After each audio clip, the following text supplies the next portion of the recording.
China blocks U.S. sanctions as Iran continues to send its oil to Asia. Hezbollah steps up its drone war on Israeli forces using tactics from the Ukraine battlefront.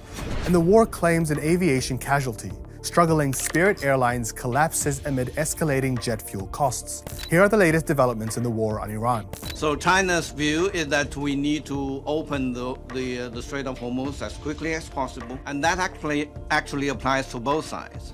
China's Ministry of Commerce has issued an injunction to block U.S. sanctions after the Trump administration targeted 5 of its refineries, accused of buying oil from Iran.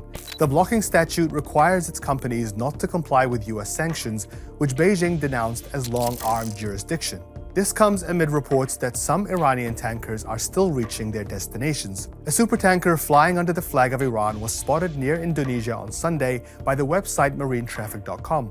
The vessel was likely en route to China before the U.S. imposed the blockade on Iranian ports and is reportedly carrying more than $200 million worth of crude. Turn your ship around. Evacuate your engine room immediately. We took over the ship. We took over the cargo, took over the oil. It's a very profitable business. Who would have thought we were doing that? We're like pirates.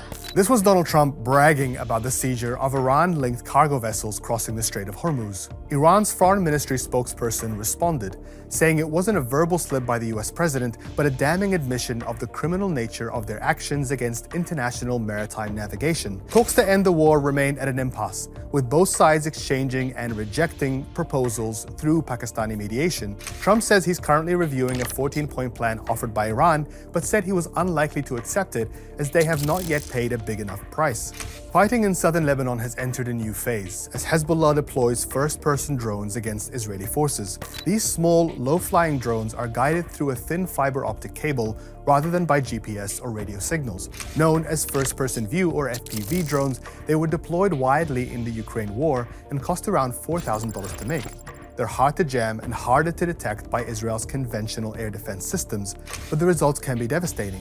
2 Israeli soldiers and 1 civilian were killed by drone attacks over the last week, prompting its army chief to order strikes deep into Lebanon to try and disrupt Hezbollah's drone supply chain. Meanwhile, more than 17,000 people are jobless following the sudden collapse of Spirit Airlines. The budget airline was negotiating a bailout from the White House to help it recover from bankruptcy, but those talks failed on Saturday, and the company announced it was canceling all flights and going into liquidation.